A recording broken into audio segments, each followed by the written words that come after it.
ভবনের মাঝখানে চমৎকার একটি গম্বুজ রয়েছে। এরই মধ্যে কিন্তু জামাত নেতা এবং বিএনপি নেতা যারা যুদ্ধাপরাধীর দায়ে আওয়ামী লীগ সরকার অভিযুক্ত করেছিল, যদিও সে সমস্ত অভিযোগ নিয়ে নানা ধরনের বিতর্ক ছিল, এই জুলাই হত্যাকাণ্ডের সাথে সম্পৃক্ত থাকার বা নির্দেশদাতা হিসেবে, জুলাই হত্যাকাণ্ডের পরিকল্পনাকারী হিসেবে সাবেক প্রধানমন্ত্রী যিনি বাংলাদেশ থেকে এর মধ্যে বিতাড়িত হয়েছেন, তাদেরকে এই ট্রাইব্যুনালে বিচার কার্যের মুখোমুখি হতে হচ্ছে। দর্শক, এই মুহূর্তে দাঁড়িয়ে রয়েছি আন্তর্জাতিক অপরাধ ট্রাইব্যুনালে। মাত্র 1 মাস আগেও জরাজীর্ণ এই ভবনটি, এখন বোঝার উপায় নেই যে এটি জরাজীর্ণ বা একেবারে জীর্ণশূন্য একটি ভবন ছিল। মাত্র 1 মাসের ব্যবধানে কিংবা 15 দিনের ব্যবধানে একেবারে চাকচিক্যময় একটি খুবই মানসম্মত ভাবেই তৈরি করা হয়েছে এই আন্তর্জাতিক অপরাধ ট্রাইব্যুনাল। ট্রাইব্যুনালের ভেতরে একটু যদি দেখাতে চাই, এটি হচ্ছে প্রবেশ পথ। এই প্রবেশ পথের এখান থেকে আসামিদেরকে নিয়ে যাওয়া হবে এই ট্রাইব্যুনালে, এবং এই প্রবেশ পথের ডান পাশে এখানে রয়েছে আন্তর্জাতিক অপরাধ ট্রাইব্যুনালের যে গারদখানা, যেখানে আসামিদেরকে রাখা হবে। এই ট্রাইব্যুনালের ভেতরে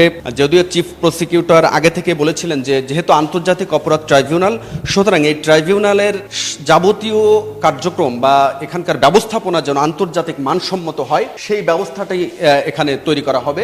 একেবারেই খুবই চমৎকার আকারে এবং আধুনিক সুযোগ সুবিধা সম্পন্ন ভাবেই তৈরি করা হয়েছে এই ট্রাইব্যুনাল। আমরা একটু এই পাশে আরো একটি কক্ষ তৈরি করা হয়েছে আসামিদের জন্য, যেটি আসলে আগে এত আধুনিকভাবে তৈরি করা ছিল না। আগে ছিল খুবই জরাজীর্ণ অবস্থায়, যেখানে 2010 সালে এই ট্রাইব্যুনাল গঠনের পর আপনারা জানেন যে এখানে যুদ্ধ অপরাধীদের বেশ কয়েকটি মামলায় আসামিদেরকে সাজা দেওয়া হয়েছে, এবং মোটামুটি প্রস্তুত এই আন্তর্জাতিক অপরাধ ট্রাইব্যুনালের সামগ্রিক যে সংস্কার কার্যক্রম। এখন আমরা একটু আপনাদেরকে নিয়ে যেতে চাই উপরে, যেখানে এজলাস কক্ষ, যেখানে ট্রাইব্যুনালে সাবেক প্রধানমন্ত্রী শেখ হাসিনা সহ এই সরকারের মন্ত্রী এমপি যাদের বিরুদ্ধে জুলাই হত্যাকাণ্ডের নানান ধরনের হত্যা এবং গণহত্যার অভিযোগ আনা হয়েছে, সেই অভিযুক্তদের বিচারের মুখোমুখি করা হবে এই আন্তর্জাতিক অপরাধ ট্রাইব্যুনালে। এবং চলুন দেখে আসা যাক ট্রাইব্যুনালের এজলাস কক্ষ। এটি হচ্ছে আন্তর্জাতিক অপরাধ ট্রাইব্যুনালের নবনির্মিত বা সংস্কারের পর যে একেবারেই পরিষ্কার পরিচ্ছন্ন পরিপাটি নবনির্মিত বলা চলে যে এজলাস কক্ষ।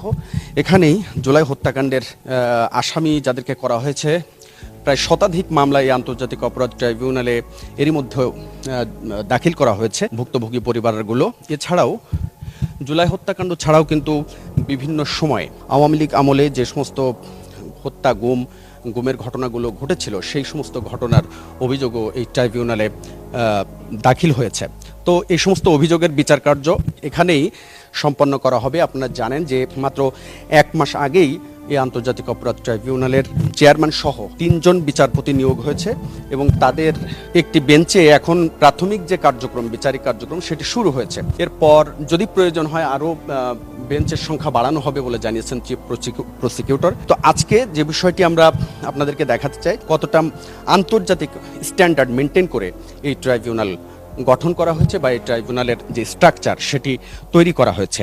আমরা একটু যেখানে বিচারকরা বসবেন সেটিও একটু দেখাতে চাই। এখানে 3 জন বিচারকের বসার ব্যবস্থা এখানে রয়েছে, এবং বিচারকদের আধুনিক যে সমস্ত সুযোগ সুবিধা তৈরি করা হয়েছে, এ পাশে হচ্ছে বিচারকদের যে কক্ষগুলো, সেগুলো এই পাশে তৈরি করা হয়েছে।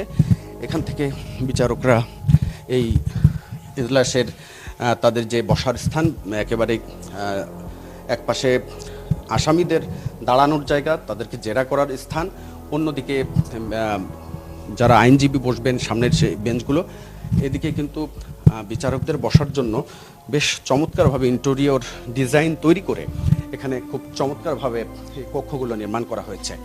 এটি আসলে খুবই জরাজীর্ণ অবস্থায় ছিল, একেবারে পুরোটাই কিন্তু মাত্র 15 দিনের ব্যবধানে এই এতটাই অগ্রগতি, অর্থাৎ সদিচ্ছার একটি চূড়ান্ত উৎকৃষ্ট উদাহরণ বলা চলে এটি। কারণ এই আন্তর্জাতিক অপরাধ ট্রাইব্যুনাল, যেটি আমরা এর আগে আপনাদেরকে দেখিয়েছিলাম, খুব জরাজীর্ণ একটি ভবন, তো সদিচ্ছা থাকলে যে কত দ্রুত এই কাজগুলো সম্পন্ন করা যায় সেটির একটি চমৎকার উদাহরণ হচ্ছে এটি। আর এটি হচ্ছে একেবারেই সামনের পার্শ্ব বা ফ্রন্ট সাইড। এই আন্তর্জাতিক অপরাধ ট্রাইব্যুনালের এই ভবনটি কিন্তু বহু পুরাতন, 100 বছরের অধিক সময়ে আগে এই ভবনটি নির্মাণ করা হয়েছে। একটু এ পাশ থেকে যদি আমরা একটু দেখাতে চাই, সামনে ভবনের মূল যে ভবনের মাঝখানে চমৎকার একটি গম্বুজ রয়েছে, সে গম্বুজের স্ট্রাকচারটা খুবই দেখতে নান্দনিক, যেমন ঠিক তেমনই আকর্ষণীয়। কারণ এখানে এটি মূলত একটি বাসভবন হিসেবে হিসেবে সে ব্রিটিশ আমলে নির্মাণ করা হলেও এর পরবর্তীতে মুক্তিযুদ্ধের পরে যে এই ভবনটি আসলে দীর্ঘদিন অব্যবহৃত ছিল। তারপরে আমরা দেখেছি যে 2010 সালের দিকে আওয়ামী লীগ সরকার এই ভবনটিকে আন্তর্জাতিক অপরাধ ট্রাইব্যুনাল হিসেবে ঘোষণা করে এখানেই সম্পৃক্ত থাকার বা নির্দেশদাতা হিসেবে জুলাই হত্যাকাণ্ডের পরিকল্পনাকারী হিসেবে সাবেক প্রধানমন্ত্রী, যিনি বাংলাদেশ থেকে এর মধ্যে বিতাড়িত হয়েছেন, সেই প্রধানমন্ত্রী শেখ হাসিনা সহ তার মন্ত্রী পরিষদের যারা উল্লেখযোগ্য এমপি মন্ত্রী ছিলেন তাদেরকে এই ট্রাইব্যুনালে বিচার কার্যের মুখোমুখি হতে হচ্ছে। এটি হচ্ছে বাস্তবতা। আর একটি বিষয় না বললেই নয়, এর মধ্যে শেখ হাসিনা সহ 54 জনের বিরুদ্ধে এই ট্রাইব্যুনাল গ্রেপ্তারি পরোয়ানা জারি করেছিল।